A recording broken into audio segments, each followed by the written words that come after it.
जब एगो बाप एगो बेटी के बियाह करेला, अब बाप के पास कतनो पैसा हो कतनो धनवान हो, लेकिन बस ओकरा ये टेंशन लागल रहेला कि कहीं कुछ बाराती वाला के कमी मत हो जाए, हमेशा झुक के रहेला।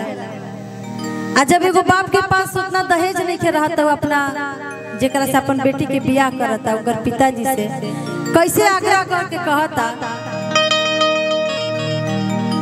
कि बेटी दिहनी काढ़ के कर जवा हो। लड़किया के बाप कहता है कि बेटी दिहनी काढ़ के कर जवा हो, दहे जवा अब कले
एगो बाप के पास ओकर बेटी से बड़ा कोई धन ना होखेला, आई उहे समझ सकेला जेकर बेटी होखेले।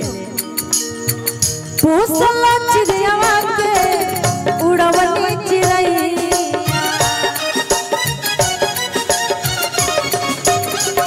बाप कहता रे पोसला पिजड़वा के उड़वनी चिड़ै,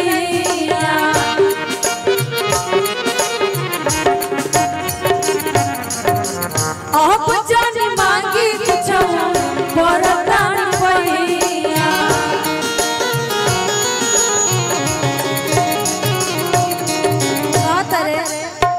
पोसला पिजड़वा के उड़वनी चिड़ैया, अब जाने मांगी कुछो बरदान पैया। और केहू अपना बेटी के खाली हाथे ना भेजेला, टीवी कूलर सब भेजबे करेला।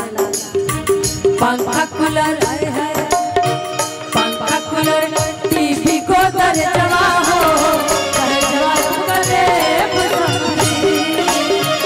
बेटी दिहनी काढ़ के करे जवा हो, दरे जवा करे।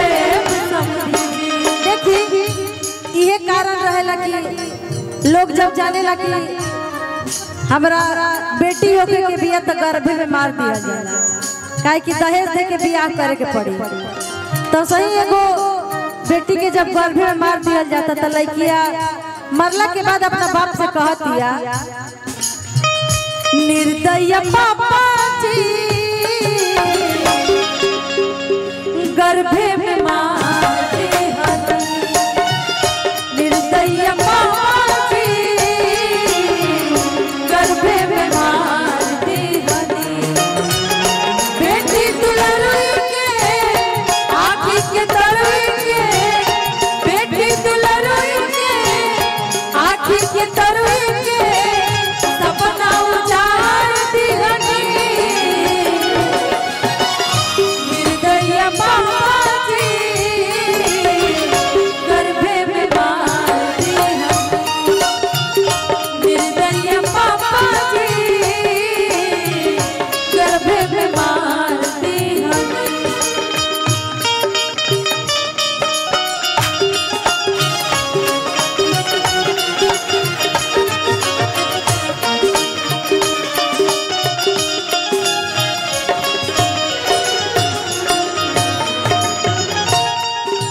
समधी जी के कैसे निहोरा करके कहता रे सुन समधी जी जानी भागी बन बाप रे।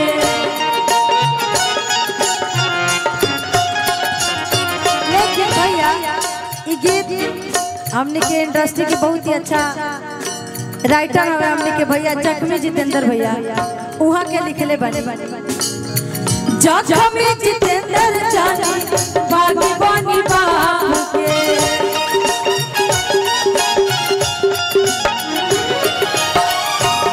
मजबूरी निर्धन बाप के